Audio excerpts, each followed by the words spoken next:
Jangan mengaku menjadi perpustakaan yang terakreditasi A, B, atau C kalau belum memiliki standar-standar tertentu.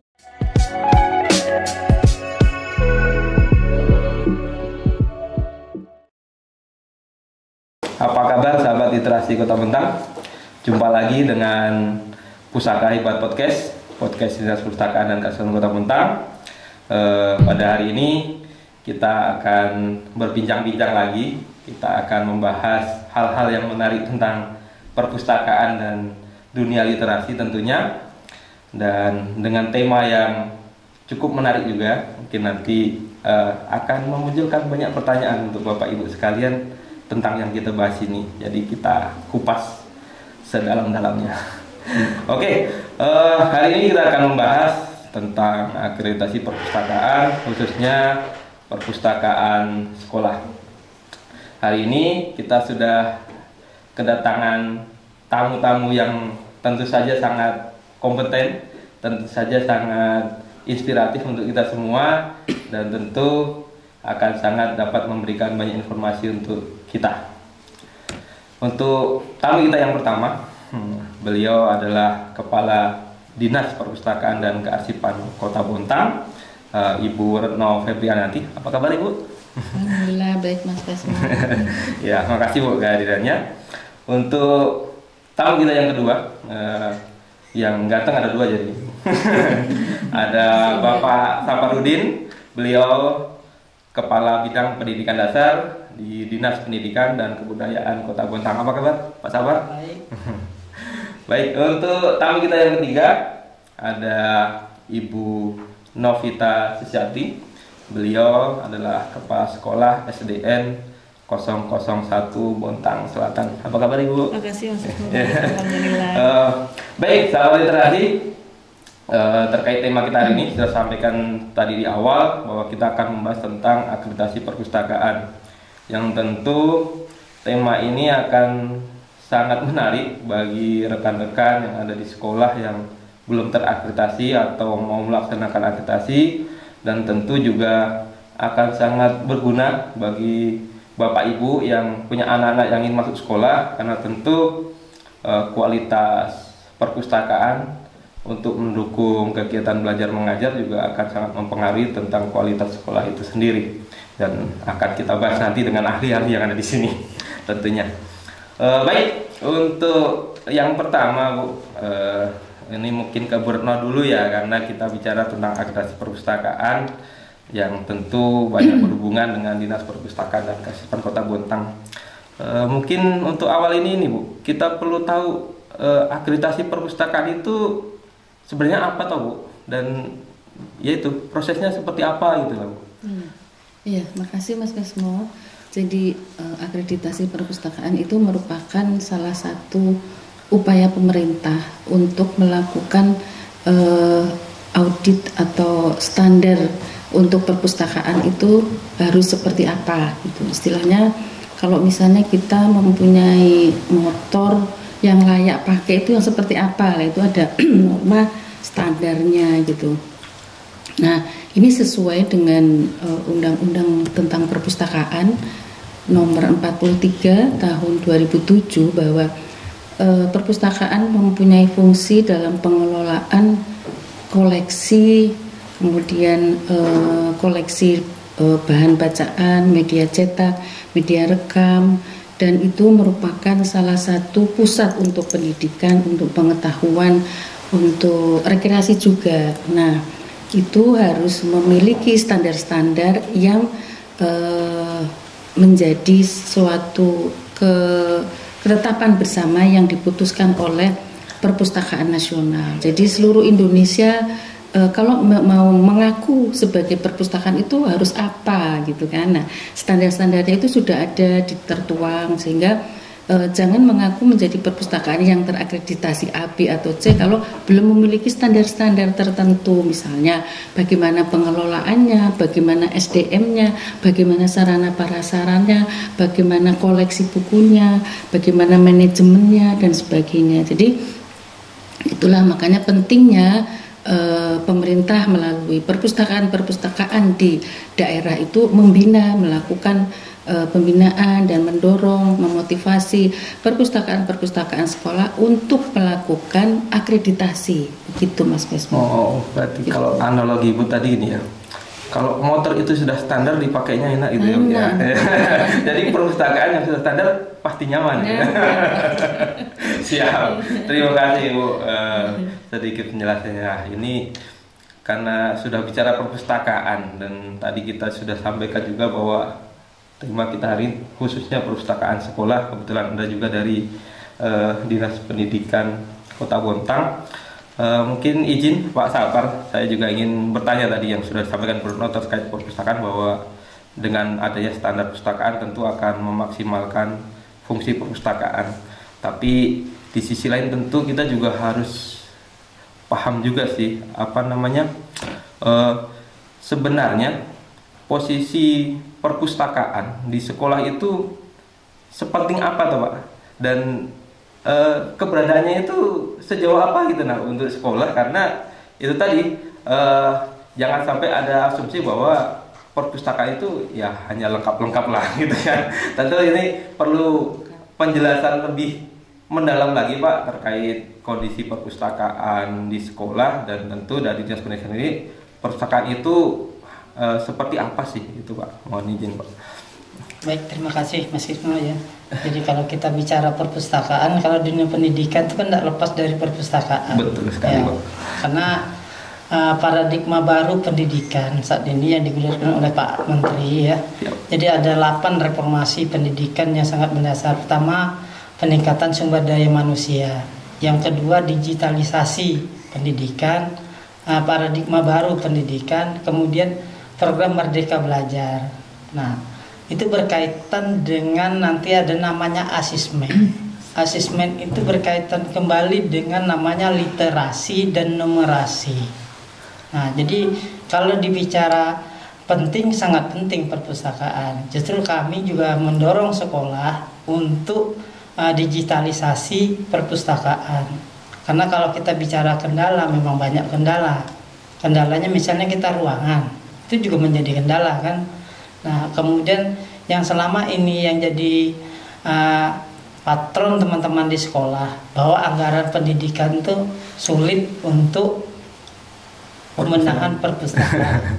Sebenarnya tidak sulit, cuma kemarin itu memang ada kebiasaan dari teman-teman ya, paling enaknya tahun lalu ikuti saja. Sekarang copy paste. Sekarang kita rubah paradigma itu berdasarkan reformasi keuangan Bosnas secara nasional. Kita sekarang sudah menggunakan sistem Arkas. Di Arkas itu mengisi 8 standar situ, salah satunya ya tadi.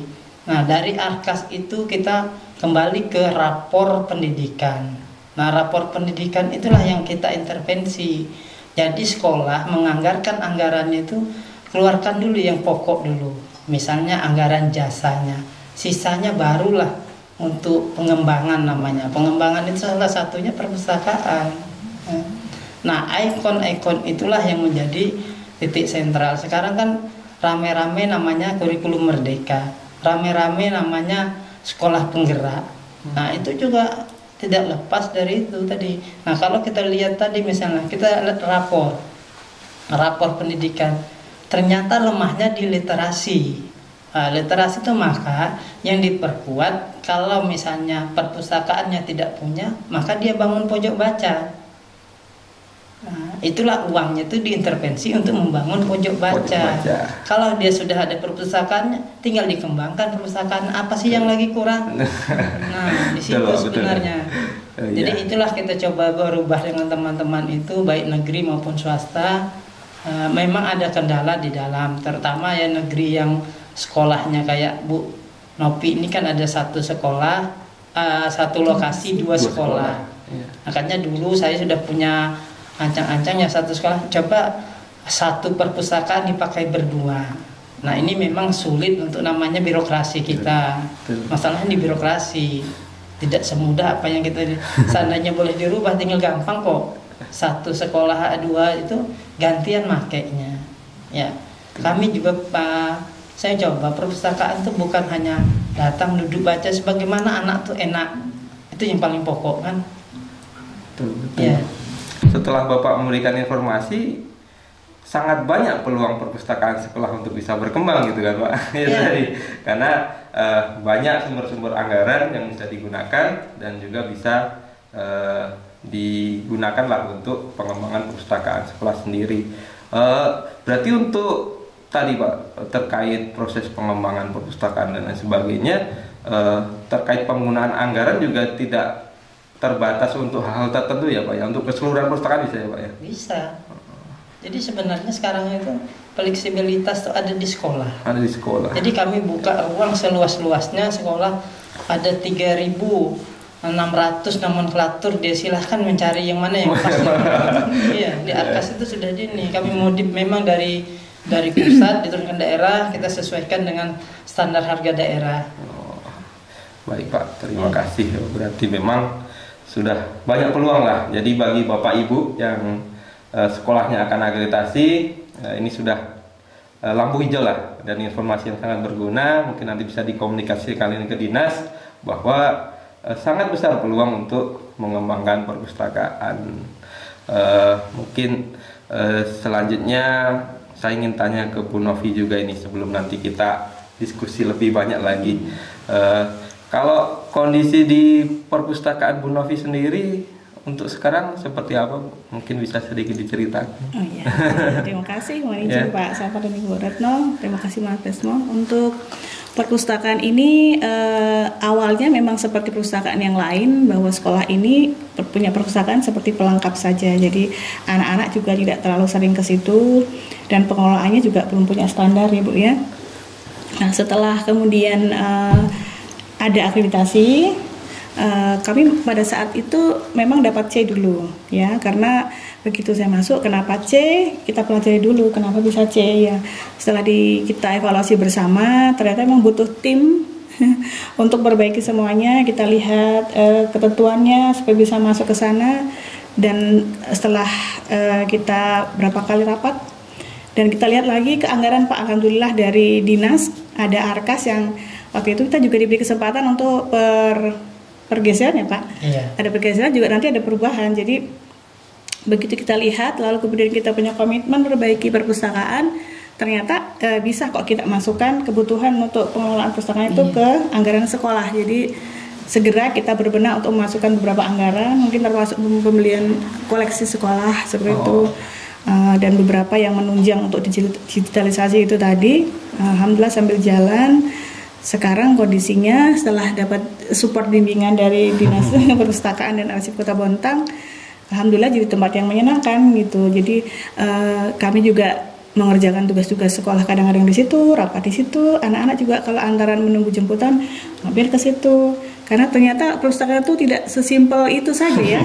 Kita sudah punya ada layanan untuk anak, ya, tempat bermain, ada pojok baca, ada taman bacaan. Jadi akhirnya menjadi tempat yang menarik, insya Allah. Tujuannya untuk memancing, meningkatkan tadi yang dari rapat kami bahwa memang literasinya masih kurang. Itu udah mulai dari situ Pak, insya Allah ke depan, karena di kelas itu sudah ada juga pojok baca. Namun di dalam standar akreditasi kemarin ya, salah satunya memang kita inovasinya di pojok baca. Jadi ternyata perusahaan kecil pun bisa kok kita jadi besar, karena apa, kita boleh kok buka pojok. Kemarin pada bahasa Inggris ya, English Corner, kita punya taman bacaan, bisa kok baca di mana aja, di pojok sekolah juga bisa, di pojok kelas juga bisa. Mudah-mudahan setelah ini anak-anak sudah mulai akrab dengan bacaan, kemudian jadi senang membaca gitu. Alhamdulillah. Ya, berarti intinya akreditasi tentu untuk SD 001 sendiri memberikan manfaat dan efek yang cukup besar di situ bagi siswanya. Dan itu mungkin salah satu yang akan jadi penyemangat lah bagi Bapak Ibu yang akan akreditasi untuk bisa melakukan akreditasi. Di samping tadi sampaikan Pak Sapar juga bahwa banyak peluang untuk bisa mengikuti akreditasi. Mungkin izin juga kembali ke Bu Retno ini. Tadi sudah banyak ya Bu ya yang bisa membantu teman-teman biar bisa lebih semangat. Nah, mungkin adakah Bu hal-hal lain yang memang cukup mempengaruhi dalam artian ini kan sudah ada akreditasi sekolah ya Bu ya, dan ini ada upgrade lagi terkait perpustakaan sekolah. Kenapa kita harus ikut akreditasi perusahaan sekolah gitu, nah Bu? Adakah memang benefit tersendiri dengan kita mengikuti itu, yang mungkin informasi itu belum diketahui oleh teman-teman semua, dan tentunya itu tadi kenapa harus akreditasi perpustakaan di luar tadi memang itu sudah amanat undang-undang, tapi tentu pasti ada efek lainnya lah gitu. Iya Mas, memang dengan adanya akreditasi ini diharapkan sekolah itu membenahi ya perpustakaannya supaya menjadi tempat yang pusat informasi tadi, edukasi, pengetahuan dan rekreasi. Jadi anak-anak itu bisa betah di perpustakaan karena perpustakaannya nyaman sesuai dengan standar-standar yang sudah ada di dalam undang-undang tersebut. Jadi kalau misalnya koleksinya misalnya untuk akreditasi A itu harus berapa judul buku. Nah kalau misalnya ternyata A itu harus 1000 sementara ini kok 500, kan berarti sekolahnya harus berjuang gimana nih supaya dapat 1000. Nah itu kan berarti di situ ada dukungan dana, ada komitmen dan sebagainya.